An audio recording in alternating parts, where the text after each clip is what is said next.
Welcome in. Welcome back. Glad you're here, neighbor. In our last video, I covered instruction number 3 of Yahuah's 10 instructions to his chosen people, Yashar-El, and the scripture showed us the Father ascribes guiltiness to those who bring his name to non-existence. Though the Father doesn't clearly outline a penalty in the text, we know that guilt's usually associated with a punishment of some kind. And in Ezekiel chapter 20, verses 11 and 12, Yahuah says, "And I gave them my statutes, and showed them my judgments, which if a man does, he shall even live in them. Moreover also, I gave them my Shabbats, to be a sign between me and them, that they might know that I am Yahuah that sanctify them." By these verses, we know that the Father gave his statutes, which he calls the Torah, and the consequences for disobeying them, which he calls his judgments. And he gave these things as guidance for all generations. So today, I'm excited to dive into instruction number 4 and talk about Yahuah's Sabbath, his sign, and his rest.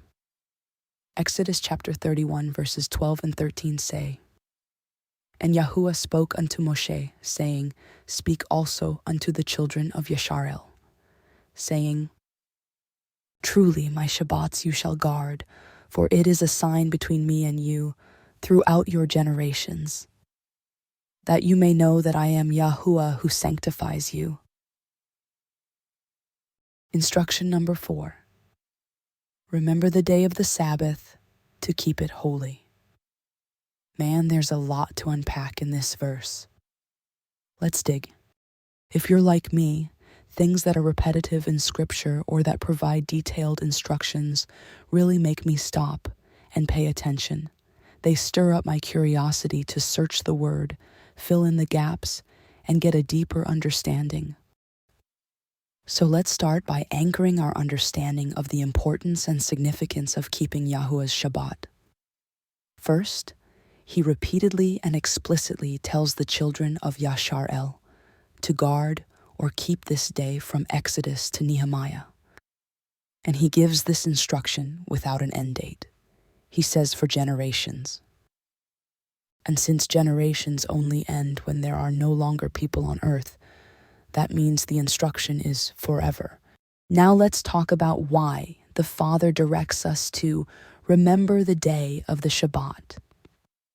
Daniel's prophecy in chapter 7, verse 25 tells us, "The fourth beast, widely known as the Roman Empire, shall speak great words against El Elyon, and shall wear out the Kodeshim of El Elyon, and think to change times and laws."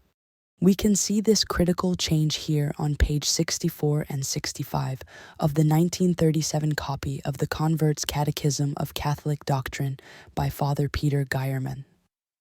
A few important points to mention here.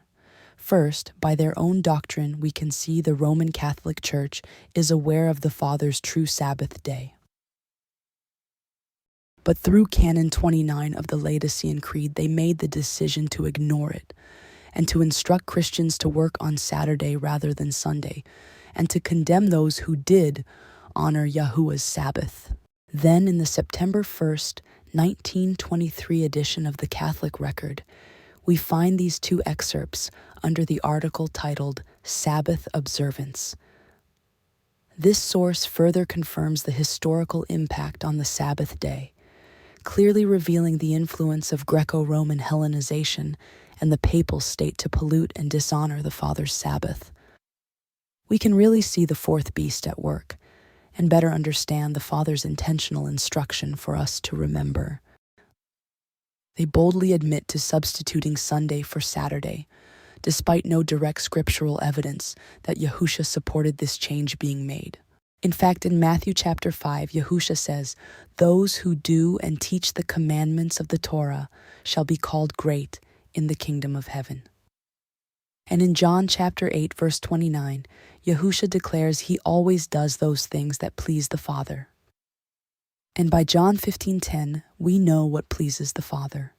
Yahushua says, "If you guard my commandments, you shall abide in my love, even as I have guarded my Father's commandments and abide in his love."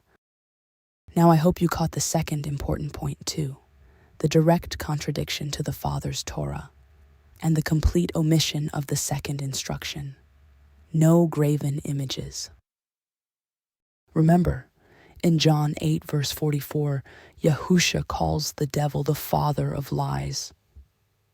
And 1 John 2 verse 4 says, "He that says, I know him and guards not his commandments is a liar, and the truth is not in him." Yahuah makes it plain in Isaiah chapter 42 verse 8 when he says, "I am Yahuah, that is my name, and my glory will I not give to another, neither my praise to graven images." And in Matthew 5:18, Yahushua says, "Till heaven and earth pass, one yod or one tittle shall in no wise pass from the Torah, till all be fulfilled." And with a quick Google search on the significance of yod and tittle, we see even the AI knows that means nothing changes. The Father's laws, statutes, judgments, promises, and covenants are eternal. Family, how can we ignore such an obvious enemy, an entity that's so blatantly against the Father's design? More importantly, how can we trust anything that comes from that root, especially when they believe they are empowered to add, change, or remove things from the word of Yahuah? That math ain't mathing, y'all. We must recognize the Father's enemies are always seeking to mimic his design, corrupt his purpose, and kill his creation. So family, like 1 Peter 5:8, we have to be sober, be vigilant, because our adversary, the devil, as a roaring lion walks about, seeking whom he may devour. But like I said earlier, guys, there's so much I could go into with this one. But let me get back on task.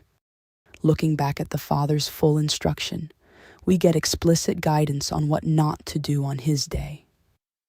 Our passage adds, 6 days shall you labor and do all your work, but the 7th day is the Shabbat of Yahuah Eloheka. In it you shall not do any work, you, nor your son, nor your daughter, your manservant, nor your maidservant, nor your cattle, nor your stranger that is within your gates. Like instruction number 2, the Father leaves no room for misinterpretation. He clearly expects all labor from the people and things under your authority to cease on his day.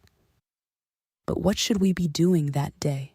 In Isaiah chapter 58, verse 13, Yahuah says, "If you turn away your foot from the Shabbat, from doing your pleasure on my holy day, and call the Shabbat a delight, the holy of Yahuah, honorable, and shall honor him, not doing your own ways, nor finding your own pleasure, nor speaking your own words." And Psalms 1 reminds us that the man whose delight is in the Torah of Yahuah and who meditates in his Torah day and night is called blessed. He is like a tree planted by rivers of water that bring forth fruit in his season. Yahuah's Sabbath is all about doing his pleasure and not our own. But we should have joy in honoring his Saturday Sabbath, because we know this is our sign of agreement that we belong to him, that we acknowledge his Sabbath must be set apart and honored, just as he has called Yashar'el to be set apart from this world.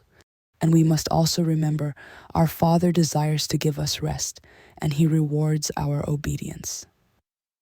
Matthew chapter 6 reminds us there is no need to worry about clothes or food when we seek Yahuah's kingdom first. And Hebrews 11:6 says, "Our Elohim is a rewarder of them that diligently seek him." By this we know the Father doesn't want our Sabbath rest to be a burden or to cause concern about physical needs. He desires us to seek his kingdom first. Doing that ensures he'll take care of the rest. Let's recap.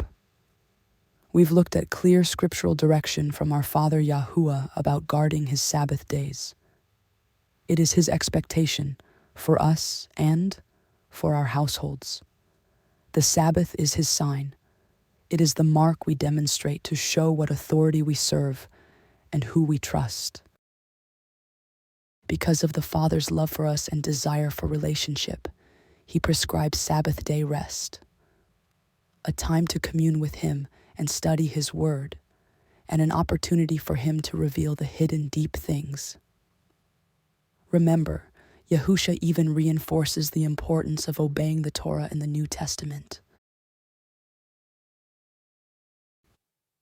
According to Psalms chapter 78, verse 5, Yahuah established a testimony in Yaakov and appointed a Torah in Yisrael, which He commanded our fathers, that they should make them known to their children for generations. The Father is clear.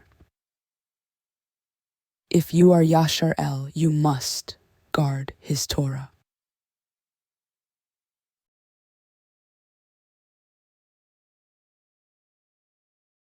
Like this content? Ring that notification bell and subscribe today. And join us each week for our devotionals or word study to draw closer to the Father every day. And remember to check the description box for a link to the references shared in this video.